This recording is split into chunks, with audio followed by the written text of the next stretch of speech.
Hello students, इस video में हम करने वाले हैं बैक एक्सरसाइज का part 2 of chapter work and energy. Part 1 हम पहले कर चुके हैं। अभी क्वेश्चन 11 से बाकी सारे क्वेश्चंस कंप्लीट करेंगे। Question number 11, what is the work done by the force of gravity on a satellite moving round the earth. तो work done by force of gravity पूछा है। सपोज ये अर्थ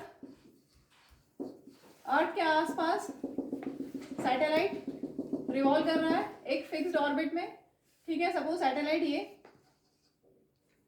और अर्थ का सेंटर ये, तो क्या होगा, अर्थ इसके ऊपर इस तरह से फोर्स लगा रही है, ग्रेविटेशन पुल अर्थ का, ठीक है। और इसी को हम बोलेंगे सेंट्रीपिटल फोर्स। कोई भी ऑब्जेक्ट जब सर्कुलर मोशन में होता है तो सर्कुलर मोशन में क्यों है, क्योंकि सेंटर से एक फोर्स लग रहा है, that is called centripetal force. उसकी वजह से वो सर्कुलर मोशन कर रहा है, ठीक है। और सैटेलाइट का डायरेक्शन ऑफ मोशन क्या होगा, ये डायरेक्शन ऑफ मोशन होगा। ऐसा आपने पढ़ा हुआ है सर्कुलर मोशन टॉपिक में। सर्कुलर मोशन में आपने पढ़ा था, सपोज एक स्टोन है और स्टोन को धागे से बांध के ऐसे ऐसे घुमाते हैं, और जिस पॉइंट पे रिलीज करोगे वो उसी पॉइंट से आगे टेंजेंशियली चला जाता है। तो टेंजेंट बनाएंगे तो डायरेक्शन ऑफ मोशन आपको मिल जाएगा, ठीक है। तो अगर आप इस पॉइंट पे डायरेक्शन ऑफ मोशन देखना चाहते हैं तो इस पे टेंजेंट बना लीजिए। सपोज ये ऐसे जा रहा है, सैटेलाइट ऐसे जा रही है, ठीक है। तो ये डायरेक्शन ऑफ मोशन हो गया। अगर इस पॉइंट पे देखना है तो ये डायरेक्शन ऑफ मोशन, टेंजेंट बना के देखेंगे सर्कल पे। अगर ये पॉइंट है तो डायरेक्शन ऑफ मोशन ऐसा, अगर ये पॉइंट है तो डायरेक्शन ऑफ मोशन ऐसा। तो कहीं पे भी किसी भी पॉइंट पे ले लो आप, तो डायरेक्शन ऑफ मोशन ऐसा और फोर्स टुवर्ड्स द सेंटर, तो इनके बीच में एंगल कितना है, 90 डिग्री। यहाँ पर डायरेक्शन ऑफ मोशन ऐसे और force acting towards the centre of the earth ऐसे, ठीक है। तो इनके बीच में एंगल है 90 डिग्री। इसलिए वर्क डन जीरो होगा। Work done will be zero because satellite moves around the earth in a circular path. Gravitation force of earth acts on the satellite at right angles. Gravitation force हमेशा right angle पे लगेगा, ठीक है, at right angles to the direction of motion of satellite. इसलिए अब theta angle जब 90 होता है, फोर्स और डिस्प्लेसमेंट के बीच में जब 90 डिग्री एंगल होता है तो वर्क डन जीरो होता है। क्यों होता है, एक्चुअल में W is F dot S scalar product. इसको हम बोल सकते हैं F S cos थीटा, और आपको यहाँ पे थीटा पता है, theta is angle between force and displacement, और वो कितना है 90 डिग्री। तो F S cos 90 और cos 90 होता है zero, so F S into zero is zero, so work done is zero. Clear? Moving to next question, बड़ा ही इंटरेस्टिंग क्वेश्चन है ये। Can there be displacement of an object in absence of any force acting on it? Think and discuss. तो displacement हो सकता है अगर कोई फोर्स नहीं लग रहा है। अगर कोई फोर्स नहीं लग रहा है तो डिस्प्लेसमेंट कैसे हो सकता है? हो सकता है क्या? मैंने लिख दिया yes, there can be displacement. अब सोचो, सपोज ये हमारे पास एक कंटेनर है जिसमें मैंने मार्कर्स रखे हुए हैं, ठीक है। अभी इसके ऊपर कोई फोर्स नहीं लग रहा, डिस्प्लेसमेंट भी नहीं है। फोर्स लगा, मैंने अपना फोर्स लगाया, मस्कुलर फोर्स, और डिस्प्लेसमेंट हो रहा है। अब यहाँ क्वेश्चन क्या है कि फोर्स नहीं लग रहा है तो भी डिस्प्लेसमेंट हो रहा है। ऐसा हो सकता है क्या? इज इट पॉसिबल कि can there be displacement in absence of any force? तो अगर कोई फोर्स नहीं लग रहा, in absence of any force on the object, का मतलब क्या हुआ, फोर्स जीरो है, ठीक है। फोर्स नहीं लग रहा मीन्स फोर्स जीरो है। अगर फोर्स जीरो है that means what, mass into acceleration is zero. Force is mass into acceleration, तो mass into acceleration is zero. अब ध्यान से देखिए, mass can never be zero. Mass किसी भी ऑब्जेक्ट का मास कुछ होगा, quantity of matter contained in the object, mass can never be zero. इसका मतलब एक्सेलरेशन जीरो होगा, क्योंकि मास तो जीरो हो नहीं सकता। अब एक्सेलरेशन जीरो का मतलब क्या हुआ? एक्सेलरेशन क्या होता है? Rate of change of velocity. Acceleration क्या होता है? v माइनस यू, आपने पढ़ा है ना। Acceleration is v minus you upon t। Acceleration is rate of change of velocity. अगर एक्सेलरेशन जीरो है that means v minus you is zero. If acceleration is zero, that means v minus u equal to zero. That means v equal to u.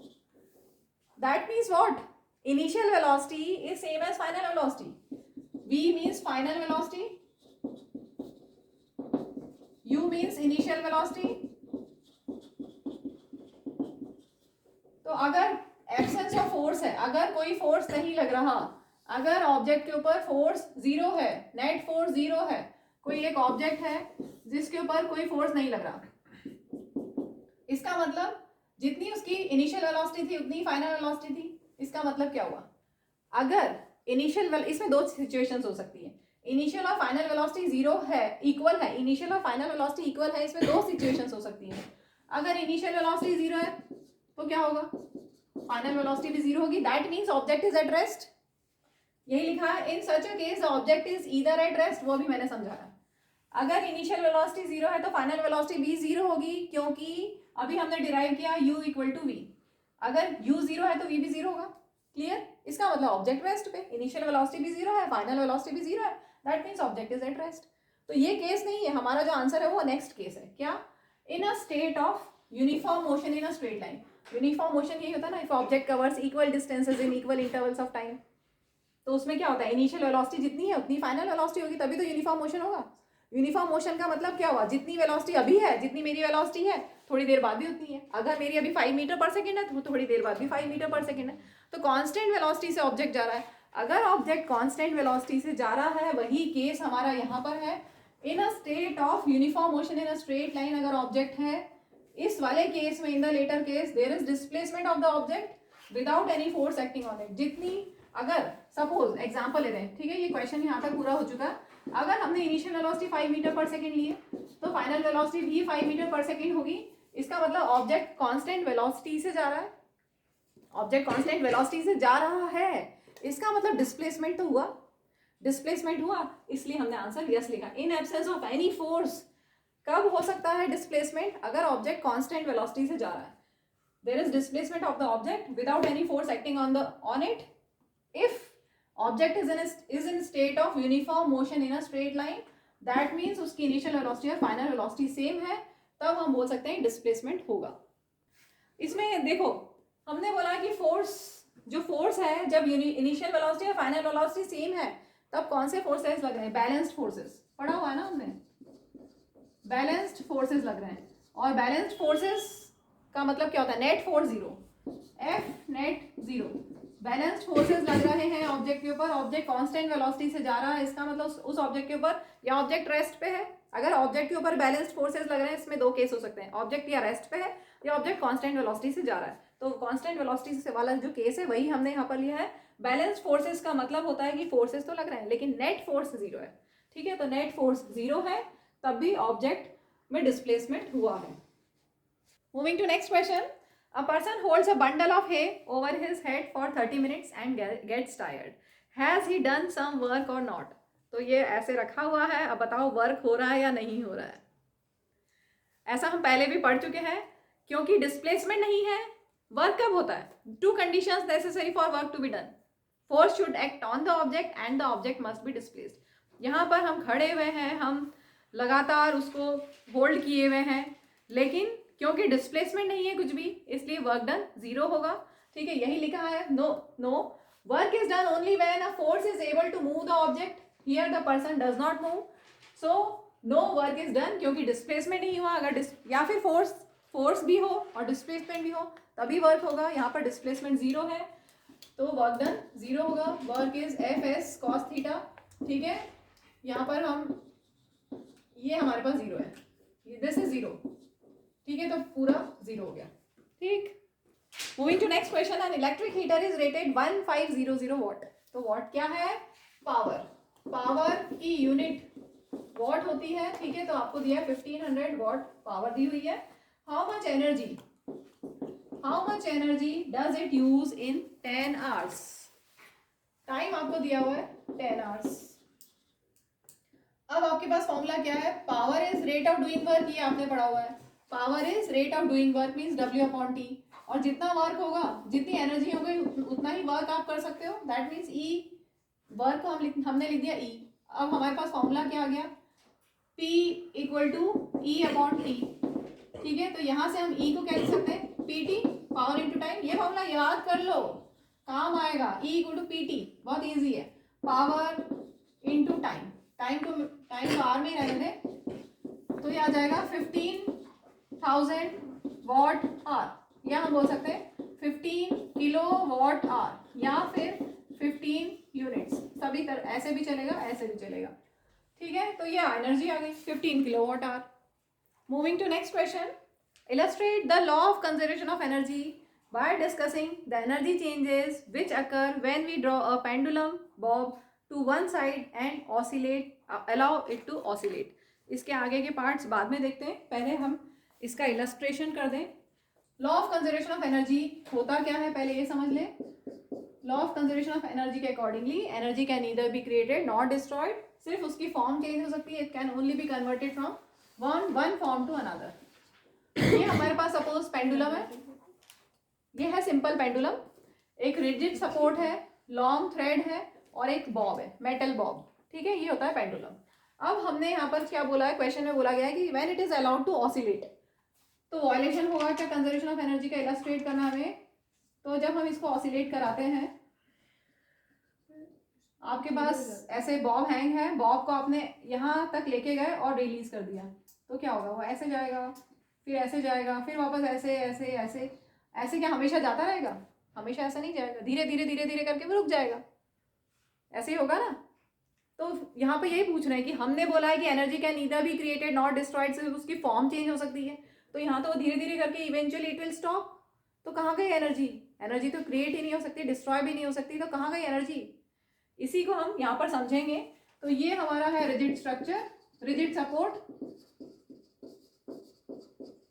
ठीक है, positions हम ले लेते हैं A B C.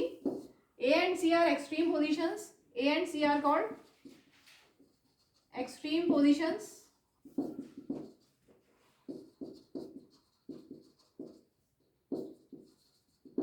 B is known as mean position. ठीक है, अब हम यहाँ पर एनर्जी चेंजेस देखेंगे ए पॉइंट पे क्या होगा. जब हम एक्सट्रीम पोजीशन पे लेके आए तो पोटेंशियल एनर्जी कितनी है और काइनेटिक एनर्जी कितनी है. सपोज मैंने यहाँ से बॉब को उठाया और मैंने यहाँ पे लेके आया, तो यहाँ पर अभी उसके पास वेलोसिटी नहीं है, कुछ भी वेलोसिटी नहीं है. मैंने यहाँ पे होल्ड किया हुआ है. सर जस्ट इमेजिन कि मैंने यहाँ पे बॉब को होल्ड किया हुआ है, तो वेलोसिटी कुछ भी नहीं है, वेलोसिटी जीरो है. मतलब काइनेटिक एनर्जी कितनी होगी? जीरो, क्योंकि काइनेटिक एनर्जी होता है हाफ mv स्क्वायर, तो जीरो होगी क्योंकि वेलोसिटी जीरो है. मास can never be zero, velocity zero है तो काइनेटिक एनर्जी जीरो होगी. और पोटेंशियल एनर्जी कितनी होगी? पोटेंशियल एनर्जी क्या होता है? मैक्सिमम हाइट, जितनी हाइट पे है वो है, उसके अकॉर्डिंगली हम पोटेंशियल एनर्जी देंगे. सपोज ये h हाइट पे, यहाँ से h हाइट पे, तो पोटेंशियल एनर्जी कितनी हो जाएगी? mgh. ठीक है, तो एक्सट्रीम पोजीशन ए पे kinetic energy zero and potential energy is maximum, that is mgh. ठीक है, अब हमने उसको रिलीज किया. अब बॉब यहाँ से धीरे धीरे नहीं, यहाँ से वो तो ऐसे जाता रहेगा. हम उसको समझ रहे हैं कि बी पोजीशन पे क्या होगा, वो तो आगे चला जाएगा. हम बी पोजीशन पे हैं. अब यहाँ पे सोचो, यहाँ पर उसके पास मैक्सिमम वेलोसिटी होगी तभी तो आगे जाएगा. बी पॉइंट पे उसके पास मैक्सिमम वेलोसिटी होगी तभी तो आगे जाएगा. ठीक है, तो बी पे मैक्सिमम वेलोसिटी है, वेलोसिटी मैक्सिमम, तो काइनेटिक एनर्जी भी मैक्सिमम होगी क्योंकि half M V square maximum है, तो काइनेटिक एनर्जी मैक्सिमम होगी. और पोटेंशियल एनर्जी कितनी होगी? अगर हमने ये रेफरेंस लेवल लिया है, ये हमारा रेफरेंस लेवल है, तो हाइट जीरो, तो अगर हाइट जीरो हमने ले ली है तो mgh zero, so this is zero. ठीक है, तो बी मीन पोजीशन पे क्या हुआ? ए से बी तक जाने में, ऐसा समझो, ए से बी तक का जो मोशन है उसमें क्या हुआ? ए टू बी में काइनेटिक एनर्जी इंक्रीज हुई. पहले जीरो थी, जीरो से धीरे धीरे इंक्रीज होते होते मैक्सिमम हो गई, तो काइनेटिक एनर्जी इंक्रीज हुई और पोटेंशियल एनर्जी डिक्रीज हुई. यहाँ पर पोटेंशियल एनर्जी मैक्सिमम थी और यहाँ पोटेंशियल एनर्जी मिनिमम जीरो हो गई. ग्राउंड लेवल पे अगर हमने इसको अगर हमने जीरो लेवल लिया है तो. ठीक है, सो when ball moves from A to B, its kinetic energy increases, reaches maximum value and potential energy decreases to minimum value. Clear? A to B. अब B से C पे हम जाना है. B से C के मोशन को देखो, अगेन क्या होगा? वेलोसिटी धीरे धीरे डिक्रीज होते होते जीरो होगी. जब जीरो होगी उसके बाद वो वापस से टर्न करेगा. ठीक है, तो धीरे धीरे यहाँ से उसकी वेलोसिटी डिक्रीज हो रही है. B से C में वेलोसिटी डिक्रीज हो रही है, मीन्स काइनेटिक एनर्जी डिक्रीज. अगर वेलोसिटी डिक्रीज हुई तो काइनेटिक एनर्जी डिक्रीज हो रही है और पोटेंशियल एनर्जी इंक्रीज हो रही है क्योंकि हाइट इंक्रीज हो रही है. धीरे धीरे हाइट इंक्रीज हो रही है तो पोटेंशियल एनर्जी इंक्रीज हो रही है. ठीक है, तो काइनेटिक एनर्जी सी पॉइंट पे, अब सी पॉइंट पे आ जाओ. सी पे काइनेटिक एनर्जी जीरो हो जाएगी क्योंकि वेलोसिटी जीरो, और पोटेंशियल एनर्जी मैक्सिमम हो जाएगी mgh. ठीक है, ए से बी हो गया, बी से सी. अब वापस से इसके बाद सेम वही प्रोसेस चलेगा.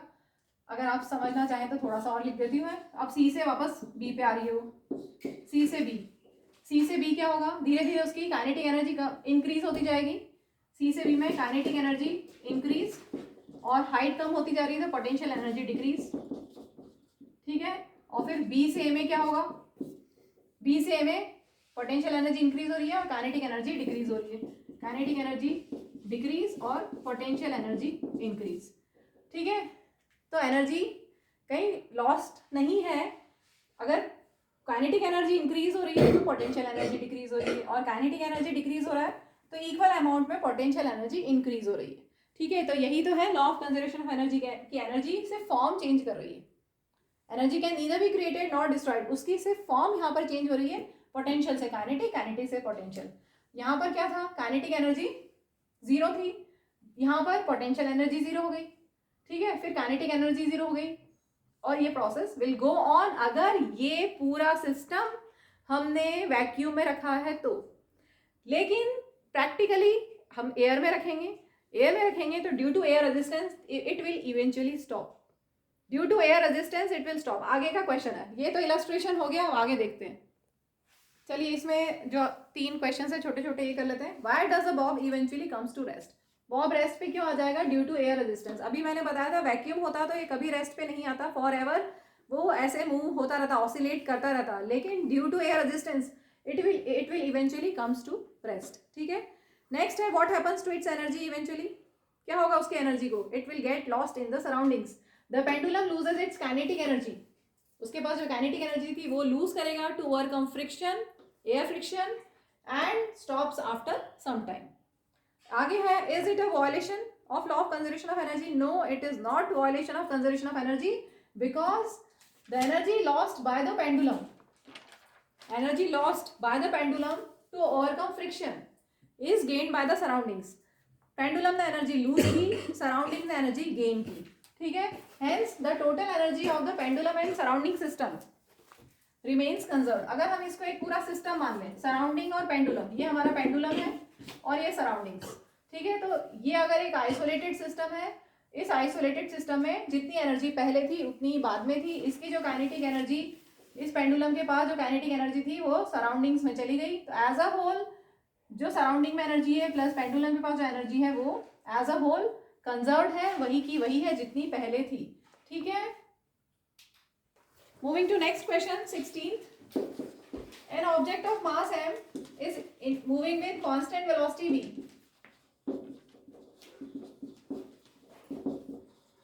how much work should be done on the object to bring it to rest, ठीक है। तो हमारे पास इनिशियल वेलोसिटी कितनी है, कांस्टेंट वेलोसिटी v से जा रहा है, मतलब इनिशियल वेलोसिटी v है, इनिशियल वेलोसिटी को u से डिनोट करते हैं, वो दिया हुआ है v, और फाइनली वो रेस्ट पे आ जाएगा, मींस उसकी फाइनल वेलोसिटी 0 है, ठीक है। इनिशियल वेलोसिटी कितनी है v and finally it will come to rest, मतलब फाइनल वेलोसिटी 0 है, फाइनल वेलोसिटी 0 है, ठीक है। अब वर्क डन क्या होगा, work done by work energy theorem, work done will be same as change in kinetic energy, आप ऐसा लिख सकते हैं change in kinetic energy, change in kinetic energy क्या होता है, half m v square minus u square, v कितना है वो रेस्ट पे आ गया, it will come to rest finally, तो v 0 है, फाइनल वेलोसिटी 0 और इनिशियल वेलोसिटी कितनी है v, so this comes out to be 1/2m into minus v square, that is minus half mv square। इसमें नेगेटिव साइन क्यों आया है, negative sign क्या इंडिकेट करता है, ऐसा भी पूछ सकते हैं question, what is the significance of negative sign, negative sign indicate that work is being done against the object, object अगर ऐसे जा रहा है, ऑब्जेक्ट का डिस्प्लेसमेंट ऐसे है तो उसके ऊपर फोर्स इस तरह से लग रहा है, इनके बीच में 180 डिग्री एंगल है, तभी तो वर्क डन नेगेटिव होता है, पढ़ा है ना हमने, वर्क डन नेगेटिव कब होता है, जब फोर्स और डिस्प्लेसमेंट अपोजिट हो, जिस डायरेक्शन में डिस्प्लेसमेंट हो रहा है फोर्स अपोजिट डायरेक्शन में लग रहा है और डिस्प्लेसमेंट ऐसे हो रहा है, ठीक है, फोर्स ऐसे डिस्प्लेसमेंट ऐसे, तो work is done against the object, इसलिए वर्क नेगेटिव आया है, क्लियर। इसमें एक चीज और, कहीं पर आपको सिर्फ हाफ mv स्क्वायर भी मिलेगा तो वैसा भी चलेगा, वहां सिर्फ मैग्नीट्यूड लिखा हुआ है, हमने यहाँ पर डायरेक्शन के साथ पूरा दिया है, कहीं पर आपको सीधा हाफ mv स्क्वायर मिलेगा, वो सिर्फ मैग्नीट्यूड शो कर रहा है। Moving to next question, calculate the work required to be done to stop a car of 1500 kg moving at a velocity of 60 km per hour. Velocity दी है, हमें stop करना है. सबसे पहली बात स्टॉप करना है मीन्स फाइनल वेलोसिटी 0, ठीक है. और moving, the car is moving with velocity 60 kilometre per hour, ठीक है. तो कार जा रही है 60 किलोमीटर पर आवर से. मान लीजिए पहिए तो बनाना ही भूल गई. हाँ बोलो, बिना पहिए के कार कैसे चल रही है. सपोज ये कार 60 किलोमीटर पर आवर से जा रही है और फाइनली वो स्टॉप हो जाएगी. तो कितना वर्क किया उसको फाइनल वेलोसिटी 0 लाने में, कितना वर्क किया, क्योंकि फाइनल वेलोसिटी 0 हो गई तो क्लियरली वर्क डन नेगेटिव होगा. अब उस हम कैलकुलेट करते हैं. सबसे पहले किलोमीटर पर आवर को मीटर पर सेकंड में कन्वर्ट कर लें. इंटू 5/18 से मल्टीप्लाई करोगे तो मीटर पर सेकंड में आंसर आ जाएगा. कैंसिल करते हैं हम. 6 3 18, 6 10 60, दैट इज 50/3. ऐसे ही रख देते हैं अभी. अब हमें निकालना है वर्क. वर्क के 3 फॉर्मूले हम कौन सा यूज करें. वर्क डन होता है Fs cos थीटा. दूसरा होता है वर्क अगर stored in the form of potential energy है तो mgh. और अगर वर्क से वेलोसिटी में चेंज आ रहा है तो हाफ mv² माइनस u². तो क्लियरली यहाँ पर ये लगेगा क्योंकि इनिशियल और फाइनल वेलोसिटी हमारे पास है. सो work done will B change in kinetic energy. लिखे ना, work done will B change in kinetic energy, that is half mv² minus u². Values put करते हैं. v तो 0 है, हमें स्टॉप करना है उसको, ठीक है, स्टॉप कर देना है. और u है 50/3. बस इसको सॉल्व करना है. ये कैंसिल हुआ 750 और माइनस में 5 का स्क्वायर 50 का स्क्वायर 2500 और अपॉन में 9. इसको आप सॉल्व कर लेंगे तो आपको आंसर मिलेगा 208,333.3 जूल. और ये नेगेटिव है, ठीक है. नेगेटिव साइन क्या शो कर रहा है, minus sign. Negative sign indicates that work is done against the moving car. It indicates that work is done against the moving car. ठीक है. इधर डिस्प्लेसमेंट हो रहा है, हम ब्रेक लगा रहे हैं, फोर्स इधर लग रहा है, इनके बीच में 180 डिग्री एंगल है, इसलिए वर्क डन नेगेटिव आया है. Moving to next question. In each of the following, a force F is acting on an object of mass m. Object mass m, ठीक है. फोर्स इस तरह से लग रहे हैं यहाँ पर. The direction of displacement is from west to east. West से ईस्ट की तरफ डायरेक्शन ऑफ डिस्प्लेसमेंट है, shown by longer arrow. Observe the diagrams carefully and state whether the work done by the force is negative, positive or 0. यहाँ पर displacement का direction ये, force का direction ये, ठीक है. इनके बीच में angle 90 degree, theta is 90 degree. Work का फॉर्मूला क्या होता है, F.S, that is Fs cos theta, और थीटा यहाँ पर 90 है और cos 90 0 होता है. सो work done is 0 in this case. Next one, जिस डायरेक्शन में डिस्प्लेसमेंट हो रहा है उसी डायरेक्शन में फोर्स भी लग रहा है, मीन्स इनके बीच का एंगल 0 डिग्री है, ठीक है. तो वर्क डन क्या होगा, F.S that is Fs cos 0 degree और cos 0 होता है 1. सो work done will B Fs, that means work done is positive. Work done is positive. Last one, displacement ऐसे है, फोर्स ऐसे है, इनके बीच में होगा angle 180 degree, theta is 180 degree और cos theta that is cos 180 is -1.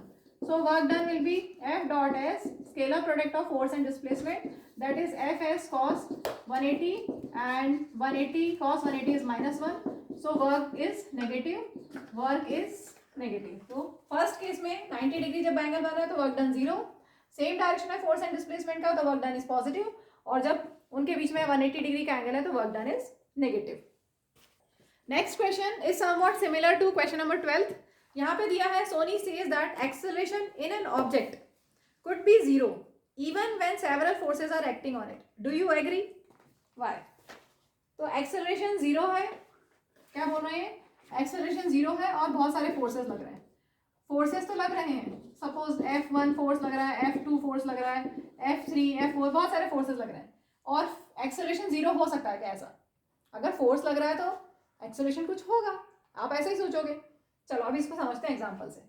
Suppose कोई एक ऑब्जेक्ट है, इसके ऊपर एक फोर्स ऐसे लगा और दूसरा फोर्स ऐसे लगा। सपोज F1 10 न्यूटन है और F2 भी 10 न्यूटन का फोर्स है।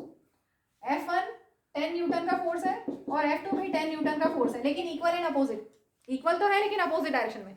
एक फोर्स ऐसे लग रहा है और एक फोर्स ऐसे लग रहा है किसी ऑब्जेक्ट। यहाँ बीच में मान लो कोई ऑब्जेक्ट है, सपोज कर लो कि ये बीच में एक ऑब्जेक्ट है और यहाँ से हमने 10 न्यूटन का फोर्स लगाया, यहाँ से भी 10 न्यूटन का फोर्स लगाया, तो क्या होगा? ऑब्जेक्ट मूव करेगा क्या? नहीं, क्योंकि सेम। इधर से भी 10 न्यूटन। अच्छा मान लो कि टेबल है आपके पास, एक आपके फ्रेंड ने इधर से पुश किया 10 न्यूटन से, आपने इधर से 10 न्यूटन से पुश किया, तो क्या टेबल मूव होगी? नहीं, क्योंकि दोनों ने इक्वल फोर्स लगाया अपोजिट इन डायरेक्शन। तो फोर्स तो लग रहे हैं, फोर्स लग रहे हैं, लेकिन वो रेस्ट पे, टेबल रेस्ट पे। मतलब टेबल रेस्ट पे मतलब उसका एक्सेलरेशन जीरो है। रेस्ट पे मतलब उसकी इनिशियल वेलोसिटी भी जीरो, फाइनल वेलोसिटी भी जीरो, मींस एक्सेलरेशन जीरो। ठीक है, तो फोर्स लग रहे हैं फिर भी वो रेस्ट पे। ऐसे ही हम 2 की जगह 4 फोर्स ले लो, 6 फोर्स, जितने चाहो फोर्स ले लो, लेकिन अगर नेट फोर्स जीरो है, अगर नेट फोर्स जीरो आ जाए, सपोज इसी के ऊपर एक फोर्स ऐसे लग रहा है, एक फोर्स और ऐसे लग रहा है, और इन सबका सम करने पे जीरो आ रहा है, इन सबका सम करने पे जीरो आ रहा है, मतलब एक्सेलरेशन जीरो होगा, क्योंकि फोर्स क्या होता है? Mass into acceleration. अगर फोर्स जीरो है तो एक्सेलरेशन जीरो होगा। ठीक है, तो सेवरल फोर्सेस लग रहे हैं, लेकिन अगर वो कैंसल आउट हो गए तो एक्सेलरेशन जीरो होगा। So yes, Soni is right, this happens when all the forces cancel out each other, that is a net force acting on the object is zero. Net force acting on the object is zero. तो for a uniformly moving object the net force acting on the object is zero. इसमें यहाँ पर example हमने क्या लिया है? ये तो हो गया अगर ऑब्जेक्ट रेस्ट पे, ये जो मैंने यहाँ पर लिया है इसमें ऑब्जेक्ट रेस्ट पे। इसी में अगर हम मान लें दूसरा केस, यहाँ पर मोशन नहीं है, यहाँ पर मोशन नहीं है, ऑब्जेक्ट एट रेस्ट है, बहुत सारे फोर्सेस लग रहे हैं और ऑब्जेक्ट रेस्ट पे। हमें यहाँ पर क्या देना है कि एक्सेलरेशन जीरो है। यहाँ पर भी एक्सेलरेशन जीरो आएगा, क्योंकि ऑब्जेक्ट रेस्ट पे है, तो इनिशियल वेलोसिटी जितनी है फाइनल वेलोसिटी भी उतनी है, तो एक्सेलरेशन जीरो है। और एक और केस क्या हो सकता है? जब इनिशियल वेलोसिटी और फाइनल वेलोसिटी सेम है, तो एक्सेलरेशन क्या होगा? v minus you upon T होता है, तो ये भी जीरो होगा। ठीक है, तो अगर ऑब्जेक्ट यूनिफॉर्मली मूविंग ऑब्जेक्ट है तो भी नेट फोर्स जीरो आएगा, अगर एक्सेलरेशन जीरो है तो नेट फोर्स जीरो होगा। नेट फोर्स जीरो होगा मतलब एक्सेलरेशन जीरो है। Moving to next question, find the energy in kilowatt hour consumed in 10 hours by 4 devices of power 500 watt each। तो हमें एनर्जी निकालना है। एनर्जी का formula PT, energy is power into time. एक device की power है 500 वाट, तो 4 डिवाइस की कितनी हो जाएगी? 4 इंटू 500। ठीक है, और टाइम दिया है 10 hours। अभी हम इसको आर में ही रख रहे हैं क्योंकि किलोवाट आवर में पूछा है। ये हो गया वाट और ये है आर। ठीक है, सॉल्व कर लेते हैं। 5 4 20 और 3 जीरो हमने लगा दिए, वाट आर, और हमें 3 जीरो की जगह के लिख दें तो किलो वाट आवर। तो ये आ गया energy in kilowatt hour. Moving to last question of this exercise and last question of this video. A freely falling object eventually stops on reaching the ground. What happens to its kinetic energy? तो हमने law of conservation of energy की derivation में भी पढ़ा था। जब कोई भी फ्रीली फॉलिंग ऑब्जेक्ट है, हाइट से ऊपर से नीचे आ रहा है वो, तो उसके पास यहाँ पर पोटेंशियल एनर्जी मैक्सिमम है और काइनेटिक एनर्जी जीरो है। ठीक है, धीरे धीरे क्या होगा? पोटेंशियल एनर्जी डिक्रीज होने लगेगी और काइनेटिक एनर्जी इंक्रीज होने लगेगी। तो यहाँ पर बोला है कि ऑन रीचिंग द ग्राउंड क्या होगा? उसकी काइनेटिक एनर्जी को क्या होगा, यही पूछा है ना। On reaching the ground what happens to its kinetic energy? तो its kinetic energy gets converted into sound energy. Generally कहीं कहीं पर हीट एनर्जी भी होगा। Further entire energy is lost to the environment, क्योंकि गिरने के बाद साउंड और हीट में कन्वर्ट होने के बाद it will get lost in the environment. This energy can also deform the ground. Suppose ground soft ground है, तो हो सकता है कि पहले ग्राउंड ऐसा था और एक स्टोन ऊपर से गिरा ऐसा नीचे, सपोज करो, तो हो सकता है कि वो स्टोन जब नीचे आए तो ऐसा ग्राउंड में डिफॉर्मेशन हो जाए, पॉसिबिलिटी है।